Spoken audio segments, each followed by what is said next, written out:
I'm Ryan. I'm Dylan. We are Pop Culturists, and this is Pop CTV, exclusively at popculturist.com. Today, we're looking at this week's lab reports. As you can see, Josh isn't here this week. I was off last week, out to a family dinner. This week, Josh is off moving house. So, a substitute Dylan, as I think we should call him now, just comes in when needed.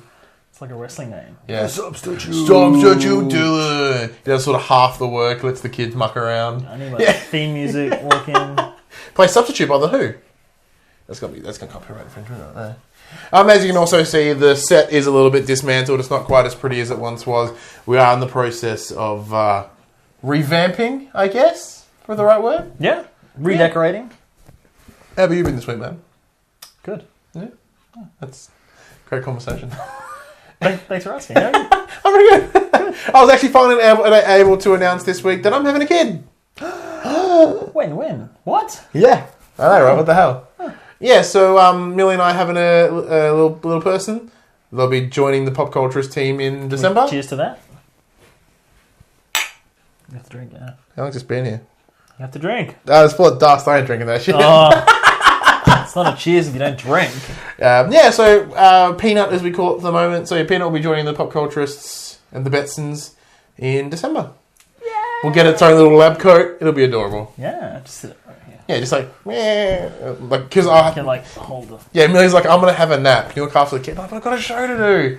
I'll just sit here and just shake. I'll get one of those straps. The kid sits in here and just sleeps, and I'll do the show. Yeah. I like it. Or you can have a little bat pat like Yoda on the back. Yeah, just asleep. Yeah, that's a little one's fun. All right, cool. That's going to be the fun part, though, because Peanut will be living in the room behind us, which is your room currently. So, like in a shoebox under the bed, something like that. Yeah, so we're recording. It's going to happen. Yeah. Good times. Let's just get into it. Starting with number 1. DC's upcoming Suicide Squad movie was intended to have its first screening this month at the MCM Comic-Con in London. However, comicbook.com is reporting that several test screenings took place at the Century 25 and XD in Union City, California. Mm-hmm. And reactions have been very encouraging. Mm-hmm. Early viewers seem to enjoy the overall performances, especially that of Will Smith, who's playing Deadshot, Margot Robbie, who's playing Harley Quinn, and Jared Leto, who is playing the Joker. With such tweets including @NikonJamer said, got to watch an early screening of Suicide Squad and it was actually pretty great. @StarKiller Ultra saw Suicide Squad today. It met my expectations. Can't wait for the actual release. #Suicide Squad. #early screening. @Gleek Moonwalker. I recommend everyone go see Suicide Squad in August. It's a pleaser. You will be surprised. Sorry, it's in capitals and exclamation marks. @AllRealLex saw a free first screening of Suicide Squad last night. The movie was amazing. All the characters were played incredibly well. #recommended, and the rest seem to go across like that. And then the last two are pretty interesting. @Zack Snyder said, "Oh God, please like Suicide Squad. I am so desperate and on the verge of being unemployed and homeless if the DCU doesn't take off." #own suicide. And there's another one here. It says @Ben Affleck. Ben, is that how you say it? Ben Affleck? Yeah. This movie is gonna kill, just like Batman. #F the source material. #F the fans. So there's some interesting I can tell when you're helping make the news because we report on actual fact. And you fuck it in the end. just going by these tweets. I don't understand how the tweeter works, but the tweeter apparently Ben Affleck does. Ben Affleck. The positive feedback has also led to discussion of a Harley Quinn spin-off movie that we did discuss last week. Suicide Squad will be releasing in Australia on August 4. I'm suspicious. Why are you suspicious that there's such positive reaction? Because this is exactly what happened with Batman vs. Superman. There was just nothing but abundance of people being like, this movie is the greatest! And then we get it and it's like, this movie is average! Yeah, I don't know. It's such polarizing. Like I said, it's the fans that have come out. These are just people who are asked along to a free test screening. Usually they don't know what movie they're going to go see, so they're not necessarily comic book fans. They just turn up, watch the movie, and then tweet about it. Well, judging by the handles of these people, we've got like... Gamer. Gamer, Zack Snyder. An astronaut. All Real Lex. They may have pick and choose, I think. Or just coincidentally, they got some nerdy people in there. Yeah, but... I mean, the idea that there was rumours, I didn't put it in there because it's only rumours, but potential other spin-off movies. So a sequel to Suicide Squad, Captain Boomerang movie, Joker movie. Yeah. See, a Joker movie would be incredibly interesting. So, this is the first movie that's focused purely on the villains, right? Yeah. And this is something... Guardians of the Galaxy? Yeah, they're not villains, though. They're just bad anti-heroes. guys. Anti-heroes. Yeah. There was a podcast I used to listen to a couple of years ago called Tofop, which is Will Anderson's, and he would always talk about how the movie he would like to see is The Dark Knight from the Joker's perspective.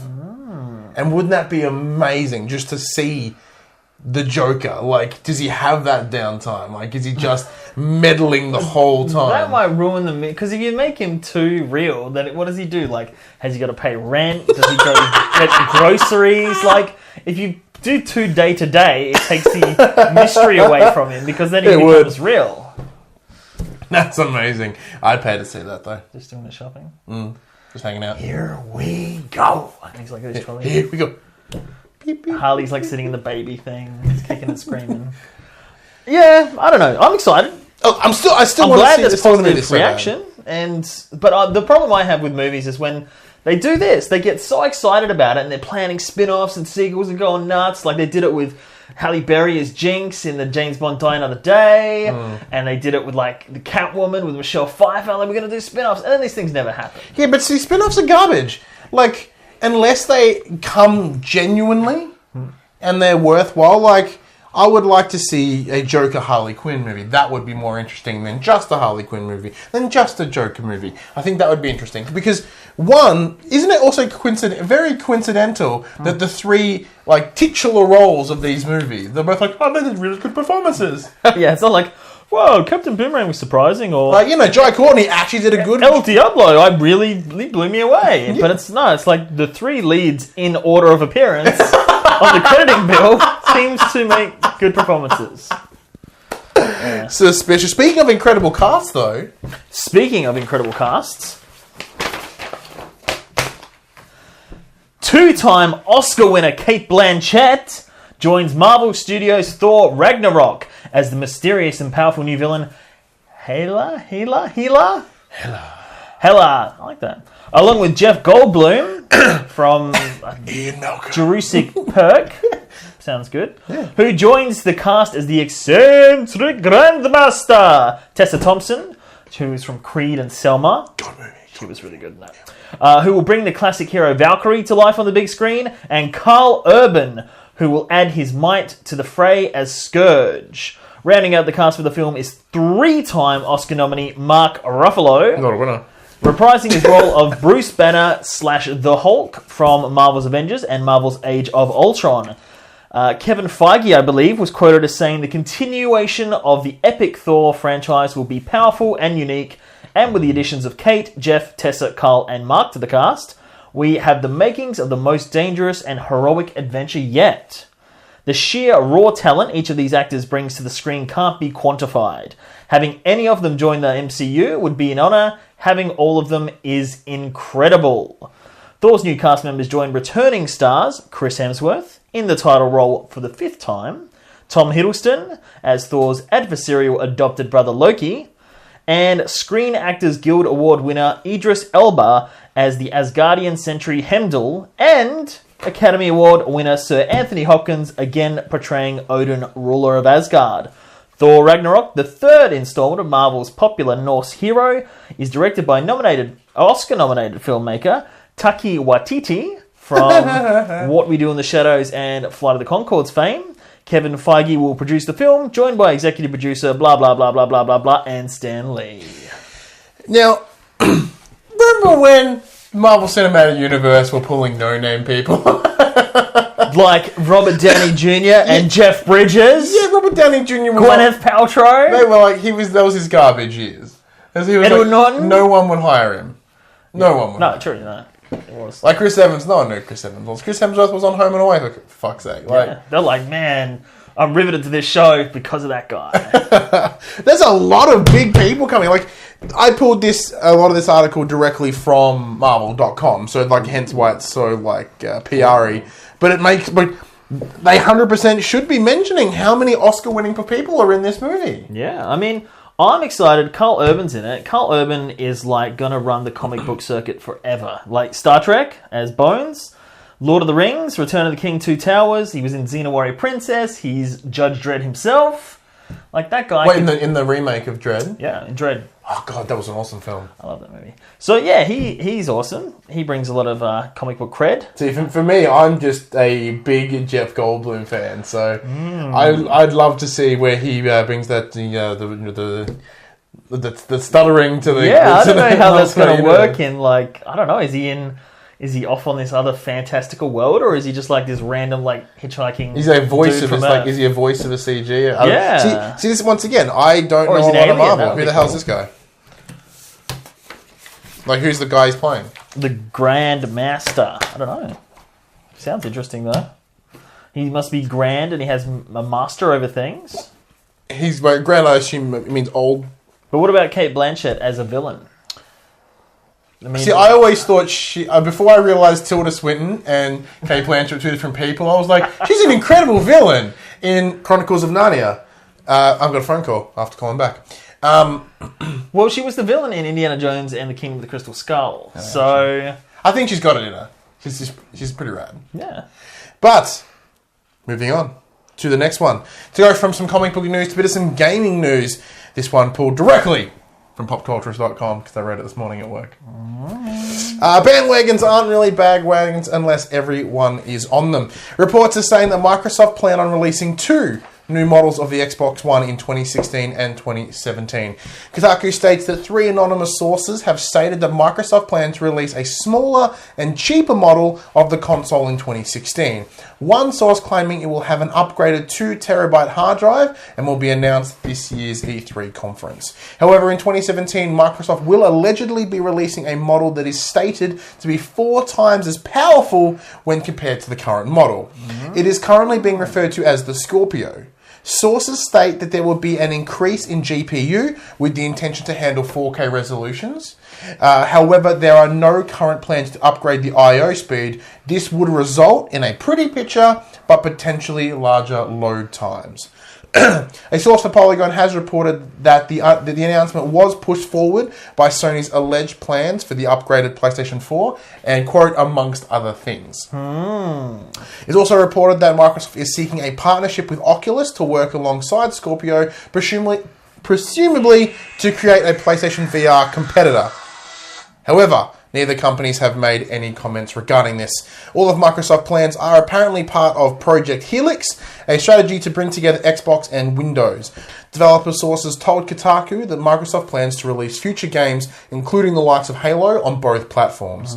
Kotaku also reports Microsoft will be going towards an iterative hardware model with more frequent incremental updates.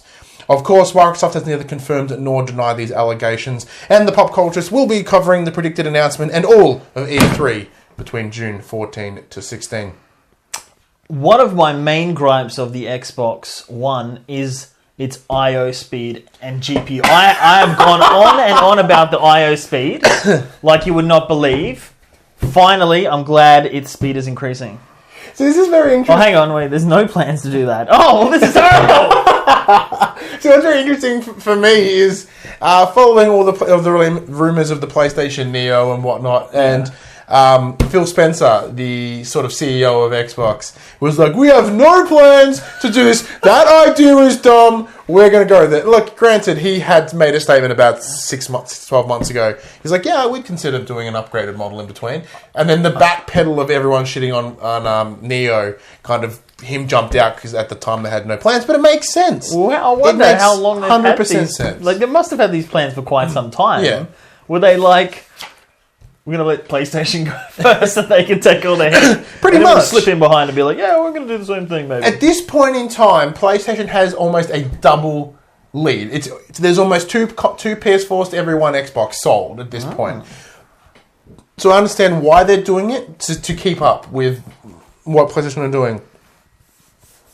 Tying a connection with Oculus is massive. Minus the fact that Oculus are incredibly expensive, this will give them that VR. They've got their own version. Because like with HoloLens, that's in super prototype phase. Like there is no near plans for HoloLens to come out. So this is the closest way they're going to get into the VR market and stay relevant. So are they saying that the first one that's going to be announced like next month at E3 is just like the...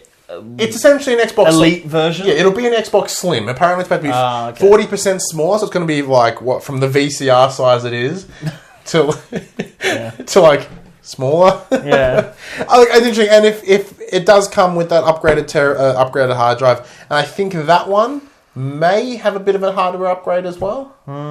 So it's very, very interesting on Xbox's side. Well, and I'd like to see what they do. They really only stated they're going to update it to like 4K resolution, and aside from these like internal things, but if you want they're not really pushing it as much as like the PlayStation. No, like, this is like a console and a half. This is like half the next generation. With what it's reported that PlayStation Sony are doing with Neo is going to be a bigger leap. Like, they're doing a lot more internal upgrades.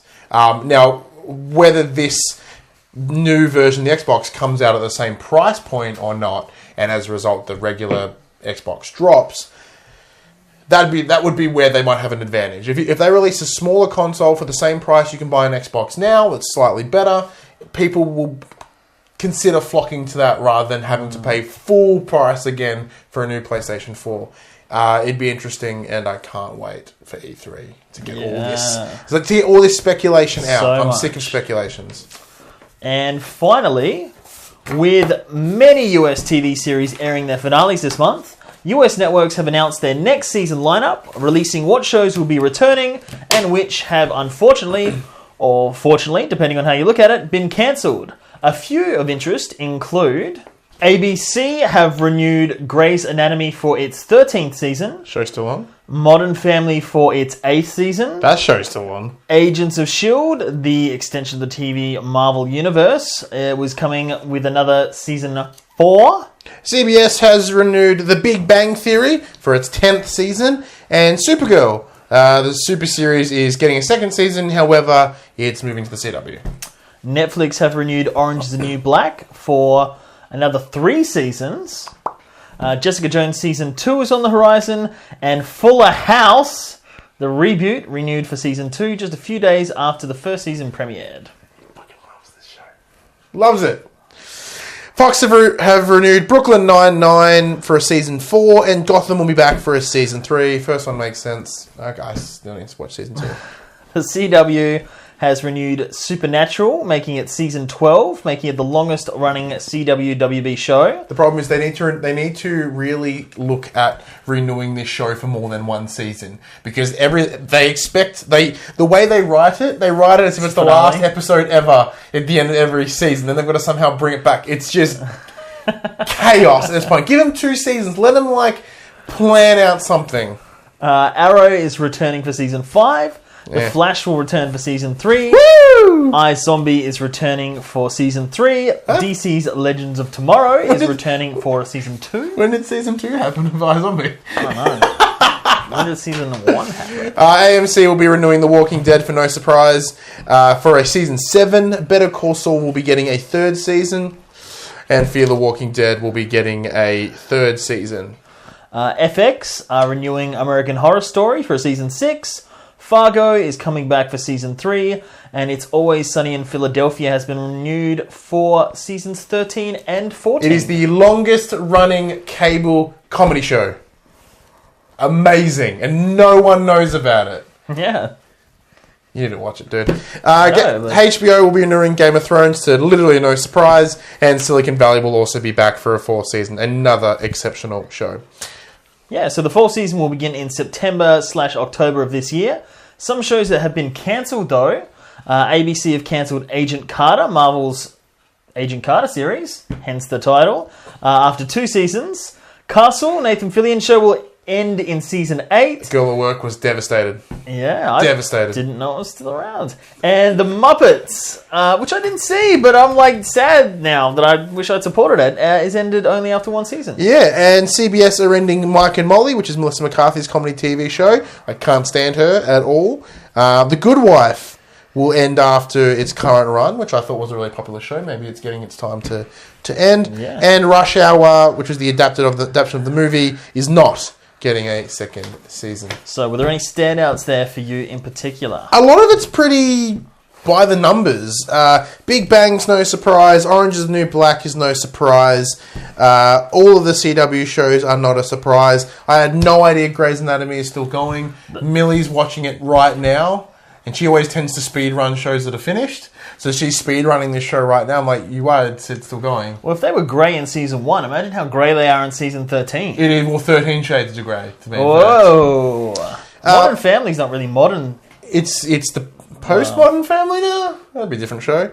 Look, and Big Bang Theory season 10, I stopped caring about 4 seasons ago. It's pretty much standard stuff, but I always like more TV. Yeah, that's a lot of stuff to keep track of. Better Call Saul season 3, I'm excited about. Always Sunny. You need to watch Always Sunny. Everyone should watch It's Always Sunny. It's one of the greatest shows on television. It's not Always Sunny, though. It's an odd title.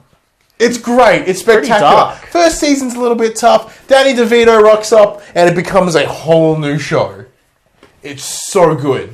It's funny. Speaking of so good shows, we're done. Arrogant. This has been Pop C TV, the lab reports for this week. I'm Ryan. I'm Dylan. You can find all this information as well as many other videos at popculturist.com. Like, subscribe, comment below. Tell us about some things, what did you think about all these TV shows that are being renewed? What's your stance on this new Xbox console? Go down there, let us know. Facebook.com/thepopculturist, Twitter @thepopculturist. If you want to email us because you're one of those non-social media peoples, mail at popculturist.com. We'll be back next week, as always.